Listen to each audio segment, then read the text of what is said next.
Welcome to the Around the Block with Tap Car. I'm Jasmine Jefferson, your host, and thank you so much for joining us for all things housing, culture, real estate, and anything else we come up with. Today I have Jim Henderson. He is our government affairs guru, director, liaison. Lobbyist, thank you. I knew there was an exact term. But you have another venture. So you work with us part-time, but you also are the owner of Landlord Solutions. Okay, what is that? So Landlord Solutions does background checks, and we help housing providers with all things related to tenancies, particularly oftentimes residents who are unable to pay rent, but also residents that are breaking rules or who've been given notice to vacate, haven't vacated. So we work with housing providers throughout Western Washington, resolving those issues with them. All right. So I feel very confident that you know housing. Yeah, 23 years of housing policy. So yes. And I met you because you attend our government affairs committee meetings. I've tagged along with you at the Hill Day visits when we have our state legislative conference every January. So I've gotten a chance to see you in action. And I tell you, you get into a room, you know the layout of the land, which is awesome. So we asked you here today because over and over in our surveys, people talk about advocacy being the number one interest or what they believe is the highest value to membership. But a lot of people don't know what that says. It's like we throw that around, advocacy. But why don't we start off with here at our local association and talk about campaigns and candidate endorsements, because we actually have a process here. Can you walk us through what that is? Sure. So we have a committee that's our endorsement committee comes together. Typically, we have there is a race every year. It changes at the state level. On the even years, we have all of the House members up for re-election and half of the Senate. And then the next 2 years, again, repeat that, but again, all the House members, and then the other half of the Senate is up for election.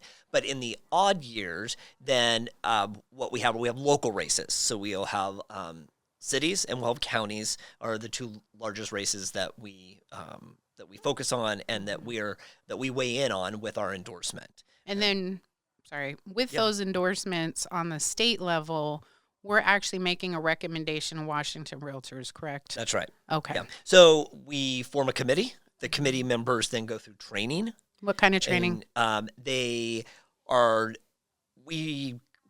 It takes about 2 days or 2 sessions. They're not full days. Just one, understanding the role of the committee, but then also understanding that as we work on a committee and as those who work on a committee know that you support the decision of the committee. Mm-hmm. And we develop questions. That's the other part of being on the committee. We go through the questions we want candidates to answer, because prior to meeting with them in person, we send out a candidate questionnaire. And then candidates will complete that. Then we schedule in-person interviews where we have an opportunity to ask them some of those questions, maybe in more depth. Maybe there's some follow-up questions based on their answers that we have for them. So, all right, here's some of that behind-the-scenes juiciness. So I've been on that committee before. I'm not currently. So this was many years ago, so no one try to guess who I'm talking about. I don't even know who it was. So we got a candidate who came in, and you could tell the person did not fill out their questionnaire. And it was very unfortunate because it was such an important opportunity for that candidate to talk to a room of voters, but also get an endorsement. So I find it intriguing that we have this process and we're able to see as members and have member representation identify things like that. And that, on its face, maybe we saw this candidate out at an event and we would have never had that experience. So we didn't talk about it outside of that room, but it still, when we were making the decision to endorse, it definitely was something that we were like, do they really understand our issues? Well, and to that, part of the conversation this year was using that example and just, wanting to really make sure that the candidate, those were their answers, and making Right. sure that they've, and we had an opportunity to maybe ask them follow-up questions to their answers, and it's also an opportunity to provide some more education to the candidate. We all, all candidates get into their race having a specific background, and it's not always housing. So, our opportunity as they're seeking our endorsement is also to provide them with education and information about our priorities and what's important to us, and as realtors. Yeah. I get questions. People will actually call me and say, how do I get endorsed? Yeah. Who do you guys endorse? I recently had somebody who is running for a position that we don't actually endorse on. So how do we decide who gets interviewed? And do we interview for all positions? Are we interviewing for the governor's race? Yeah, we did not do interviews for the governor's race. We will provide all candidates that I should say, our association is focused on issues that overlap into our districts. So, and I can talk a little bit more about that, but anything that that our members are impacted by, whether it's a local race or it's a state race. Things like a governor's race, we don't send out a candidate questionnaire. Right. But anybody that we send the candidate questionnaire to, they respond, they get scheduled for an interview. And do we send it to all candidates? We only send it to the candidates that are in our district, if you will, like Okay. where our association does business. So anybody running in our district Pierce should County. receive our questionnaires and invitation to participate in our process. That's right. Even nonpartisan positions. Okay. Like the assessor treasurer, local councils are nonpartisan. The port also? Or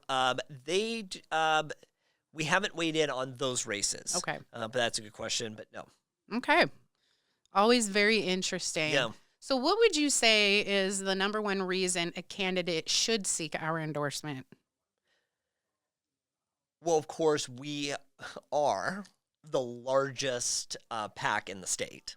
Oh, So okay. I knew as a federal level we were the largest. I didn't realize in the state. Yeah. So we have that much influence. Okay. So when you get the endorsement of realtors, then you are, that is a highly coveted and sought out endorsement.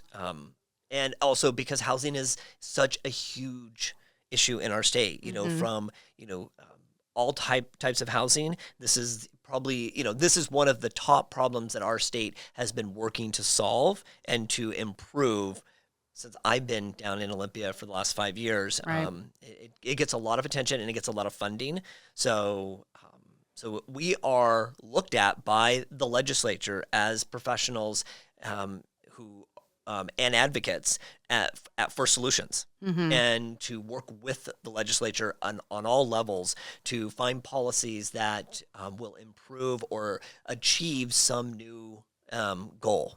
And I notice that it feels like the state level candidates do actually take our endorsements a little bit more serious. It feels like maybe the local candidates aren't seeing the connection of, we're not just selling houses. Like, we are helping with providing information, suggesting solutions, wanting to come to the table and work on things together.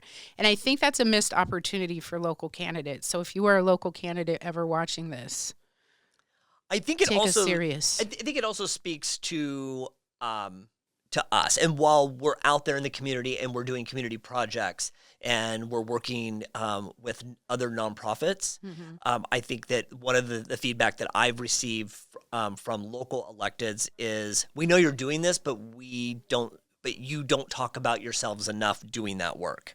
So I think, we too have more opportunity to talk about those other things we do other than just sell homes or represent buyers. Right. So we need to do some work, and then they need to maybe pay attention to what we're doing as well. Yeah. So it's a joint thing. Right. And that's my role. My role is to get at the table with them and to for us to get a seat at the table Mm-hmm. so that we are there when they're developing policy that impacts us, that our voice is being heard on that policy.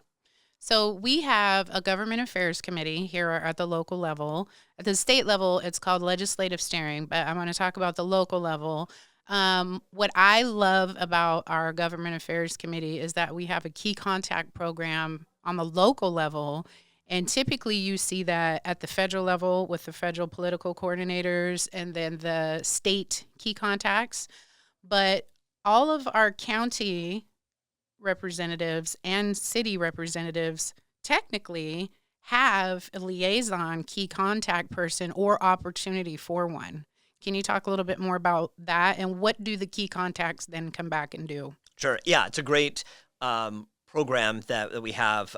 It really increases our advocacy and our reach, and it also just expands more relationships.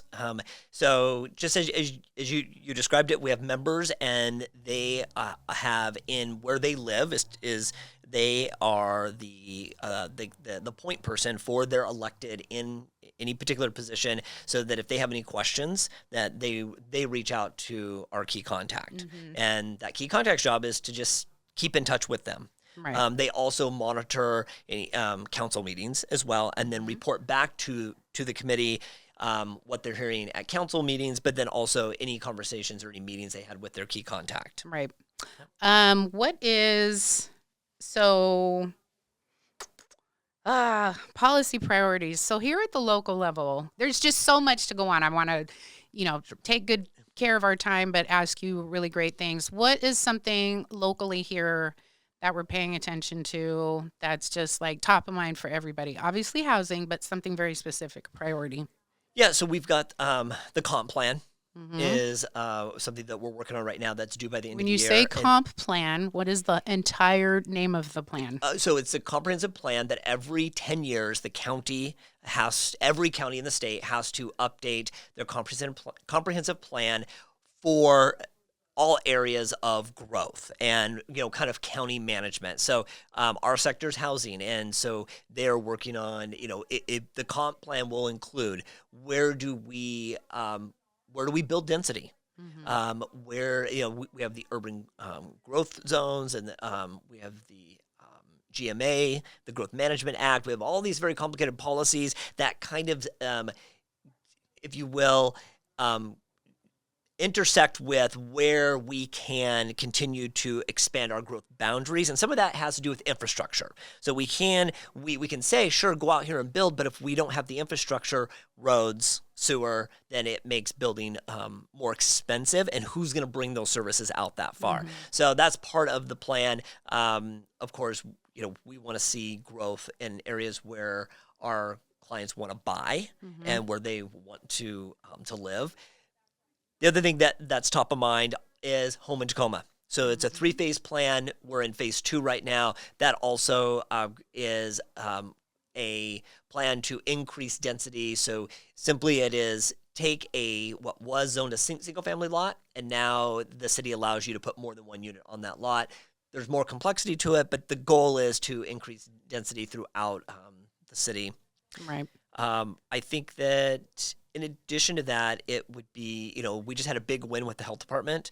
I was hoping you were going to bring that up. I wasn't sure if I was supposed to, but yes. Yeah. Do tell. I think not to take away from home in Tacoma, but this health department situation, I think, is a really good example of we're paying attention to things, but sometimes things sneak by us. And then once we learn about it, we have to energize. So talk about what that is and where we're at with that today. Sure. And just on that, so what it is the health department who oversees the RSS. Report of system status. Thank you. And they came up with a new testing procedure for septic. Capacity flow test. Thank you. And that testing was what was the impact? So you talk about this side because you can do much better than. When I heard about this, what I thought of was, don't people need to be aware that somebody is going to do a pressure test on their septic system, and what does that mean? You're going to run water for a set amount of time on a system that may not necessarily be a custom. What if it's a vacant house, or, what if it's being used by 8 people and it's already at capacity with the amount of bedrooms it's supposed to have, and then you're going to go do this flow test. And then what happens if it gets damaged because you are using it out of the realm of what it's supposed to be used for? So for me, as a non-septic user or person, the questions were, are we ready for that? Like, there's too many questions. Too much stress. I mean, stress on the system. And it's then meant to test the stress of the system, but it seems like you should be prepared for that. Right. Yes. And what's the plan if you break it? Stress test people. Right. Who fixes that? Then I think the health department's like, see, it needed to be, repaired, replaced, and that. But you added extra stress. Right. So this is how government just kind of gets it wrong. You have a system. The testing system we had was adequate. Everybody was happy with it. I didn't hear any complaints about it. Health Department comes up with a new idea, and the idea comes in part from what King County's process is. However, they have a different testing process, similar but different. And I think government likes to borrow from other government. So the Health Department, and so I'll skip a little bit, but then we find out about it. And then we take a meeting. So first mistake was the health department didn't come to us prior to implementing this or attempting to implement it. And we're usually the ones that are we're their involved in yes. it. Right. Yeah. We're the ones that are a part of a action that would cause the need for this to actually happen. Right. And we're telling our sellers, you have to get this done. Right. So they don't come to it. And then when we find out about it, then they're kind of already halfway down the road. They were not halfway down the road. They were there. They were ready to implement, and Yes. and they said, okay, we'll let you. We asked if we could take a look at the policy prior to the implementation. And this happened about a week later. We didn't get a copy of it. It gets posted on their website. So we get a hold of them, and this is where then relationships become important. Okay? Absolutely. So we have a great relationship with Councilmember Marty Campbell on the Pierce County Council. He's also on the board for the health department. So I reached out to him and I said, hey, this has now been in practice for about 2 weeks, and we're already seeing the effects that we said would be the unintended consequences are already happening. Right. We need to get a meeting. And what can we do? We want to avoid 40 of our members coming down to a public hearing and talking about and having to talk about this. So he worked with me. He worked with the health department, and the result of that was we were able to get the policy rolled back. Right. And they listened. So in advocacy, this is a good day, because while we would have liked to have had it where we didn't have to get them to roll back the policy, they did listen. And I respect the fact that the health department did take notice of that, and they were willing to say, okay, maybe we got it wrong. It's something that government doesn't do often enough or well, is when they get it wrong, they admit that they did it wrong, and then they work with stakeholders to make it better. Yes. And what we bring to the table is, how can we make it better? We're not always opposed to policy, but we are maybe we have a lot of input because we're the experts around how to achieve the intended outcome in the best way. Yeah. And I think a lot of times we're seen as the no people. Yeah. We're just no on everything. Yeah. We don't care about the environment. It's just sell houses, make as much money, hand over foot. And I think that our government affairs committee is actually where you see how much we are involved. So going with the on-site sewage stress test and all those things, it's not that we don't want to know if our on-site sewage systems are working properly. We don't want to cause damage for the homeowner. And we want to do it in a smart, succinct way, also that everybody understands, so that they're doing it correctly. Right. And it's important for us, especially in this region, because we have underwater rivers and, all that stuff. We don't technically want septic sludge seeping into the ground. So we do feel that it's very important to get something like that right for the sake of the environment. Yeah. And not to Agreed. cause any harm to the homeowner. Yeah. Yeah. And I just will emphasize we are often thought of as, no, and we're not. Like, we come to the table with ideas. We come to the table with solutions. We come wanting to be a partner to the solution. There are very few issues in which we won't sit down and negotiate on or talk about or try to improve. I mean, I will say when we are no on something, we're pretty. That's right. Yeah, but there's only a few hills that we're probably willing to die on. Right. And, other than that, we. Speaking of hills we're willing to die on in the past, we've been willing to die on the hill of no recording fees. Yes. And since I've been a member of legislative steering at the state, the first one we did was recording fees to assist with putting money aside for helping homelessness. And that was a touchy one. That was like, are we getting out of the realm of what we're supposed to be focusing on as a real estate association? And there was a lot of conversation around that. And eventually we decided that it is important for us in housing to do something to support assisting people experiencing houselessness. Most recently, the recording fee conversation came up again last year, and we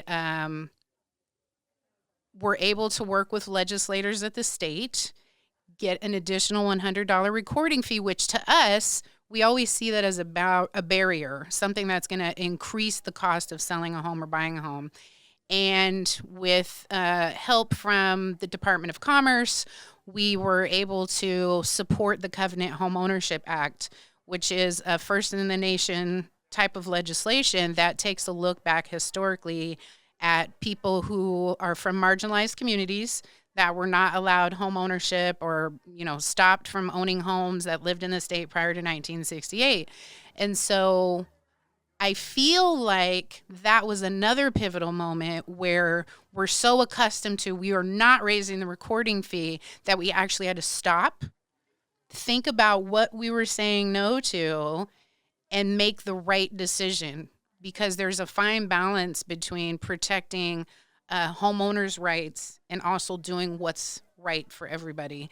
So I like to see and be part of us saying, how can we help, in addition to bring us to the table. So, all right, well, we're almost out of time. Do you have any comment on that before I ask our last question? Oh, I will say that from a policy standpoint, what we're recognizing with tying sustainability of funding to a program or to a need on a document recording fee, as an example, is that the document recording volume changes. Yes. So then you're not able to fully fund the program. So I think that we need better funding sources that are more consistent so that those who depend on the document recording fee can rely on the consistency of the revenue, because for homelessness funding, when interest rates went up and then home sales start to slow, even if they slow by a little bit, that little bit messes across with the state then leads times the document recording fee really does impact budgets for those that are depending on it. Absolutely. Or those who are it was intended. We got to start support somewhere. And yes, that's always right. my thought is, are we going to go outside of the box? Are we going to get uncomfortable and do something different? Because if we stay in a spot where we're never wanting to do things different because this is how it's always been done, that's the reason why we're number 50 in the nation for housing units. That's right. Number 50. We are a progressive state. We have a lot of land. So I don't understand. Okay. Let me get off of my soapbox here. And I'm not really running for any politics. So we talked a bit about success stories. We talked about some collaboration, which is so important, legislative challenges. How about future goals? What are some of our local associations' long-term goals for housing advocacy? Continue to build relationships. As councils change, there's always opportunity to create new relationships. I think also it's continuing to be the leader as a thought partner on all issues housing. We have members that have a wide range of backgrounds and experiences that we can glean from that and bring them into the conversation around maybe it's something that I'm not familiar with, but somebody in our membership has had an experience with or knows more about, and so that we can continue to provide the best outcomes. I think also just all policies in which are going to make housing more affordable by offering more types of housing. And just not only which increases our housing availability, and I think that circle that back around, more inventory, more affordability, more housing options. It's just an ecosystem of supporting the housing ladder. Absolutely. And I love the concept of the housing ladder. So I feel like we need a blog post to talk about the housing ladder and what exactly that means. Yeah. Thank you, Jim, so much. You're welcome. Thank you for having me. I hope that we will have you back again. It seems like probably maybe either leading into our legislative visits or right after. We can talk about what our wins are. And right now we just had what do we just have? Primaries. Yeah. And so we're going to be watching everything that comes down and see who are not sponsored, but supported candidates, how well they did or did not do, and what does that mean for the association. But thank you. Your work is invaluable to us. We appreciate your voice in the community on our behalf. And if anybody is interested in participating in government affairs at TAPCAR, you can reach out to Sean, SEAN, @tapcar.org. And you can come to the meetings and just watch. You don't even have to be on the committee. You can just watch. And Jim gives a report. I get 3 reports a month from Jim as president, and I appreciate it. It's always something good. So thank you, my friend. Thank you for having me. Have a great day. Thank you. Thank you. And that's it for us. Thanks for tuning in. We'll be back again soon. And let me just say, if you are interested in being a sponsor of this lovely podcast, you can reach out to Sean also or info@tapcar.org. See you soon. Okay, bye. Okay.